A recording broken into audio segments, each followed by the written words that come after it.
Welcome to okay TV. This is Kavya. Today news updates ఏంటి ఇప్పుడు చూద్దాం. ములుగు జిల్లా ఇంచర్ల గ్రామంలోని ఎంఆర్ గార్డెన్ ఫంక్షన్ హాల్లో శుక్రవారం కాంగ్రెస్ ఎమ్మెల్సీ ఎన్నికల సన్నాహక సమావేశం డీసీసీ అధ్యక్షుడు పైడాకుల అశోక్ ఆధ్వర్యంలో నిర్వహించారు. ఈ కార్యక్రమానికి మంత్రి సీతక్క హాజరై మాట్లాడారు. ఈ సందర్భంగా వారు మాట్లాడుతూ రాబోయే ఎమ్మెల్సీ ఎన్నికల్లో తీన్మార్ మల్లన్నను అత్యధిక మెజార్టీతో గెలిపించాలని కోరారు.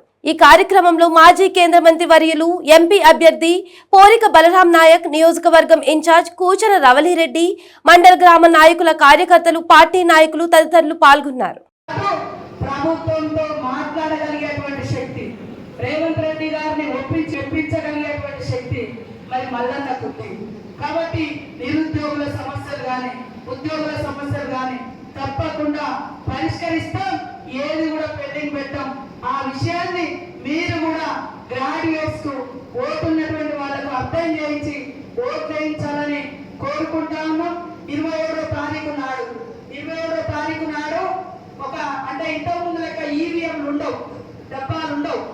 మరి ఈ యొక్క యువకుడు, ప్రతి ఒక్క తల్లి తండ్రి మీ పిల్లలకు అర్థం చేయించి ఖచ్చితంగా మల్లన్న ఇప్పటికి 3వసారి పాపం, ఈసారి 3వసారి ఖచ్చితంగా భారీ మెజార్టీ తోటి మరి కౌన్సిల్లో ఎమ్మెల్సీ అయి ఉండే విధంగా అందరూ కష్టపడాలని పేరు పేరున కోరుకుంటూ అందరికీ నమస్కారాలు, ధన్యవాదాలు మరి తెలియజేస్తూ జై కాంగ్రెస్.